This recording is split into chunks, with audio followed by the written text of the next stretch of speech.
भाजपमध्ये ते मला भेटले आणि भेटल्यानंतर भुजबळ साहेबांनी तुम्हाला ब्रीफ केलेलं आहे, आमची काय चर्चा झालेली आहे.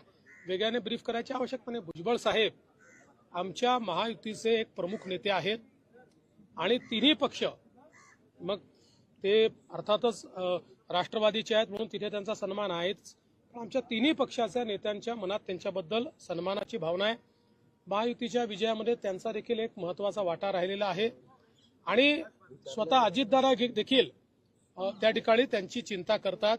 मुळातच भुजबळ साहेबांना ज्यावेळेस अजितदादांनी मंत्रिमंडळामध्ये घेतलं त्यावेळी भुजबळ साहेबांना डावलण्याचा त्यांचा हेतू नव्हता. त्यांनी मला सांगितलं की आमची इच्छा आहे की आमचा पक्ष हा राष्ट्रीय पक्ष राहिलेला आहे, आम्हाला तो राष्ट्रीय स्तरावर मोठा करायचा आहे आणि राष्ट्रीय स्तरावर भुजबळ साहेबांसारखा एक नेता ज्याला देशाच्या अन्य राज्यातही मान्यता आहे त्यांना आम्हाला राष्ट्रीय पातळीवर पाठवायचं आहे.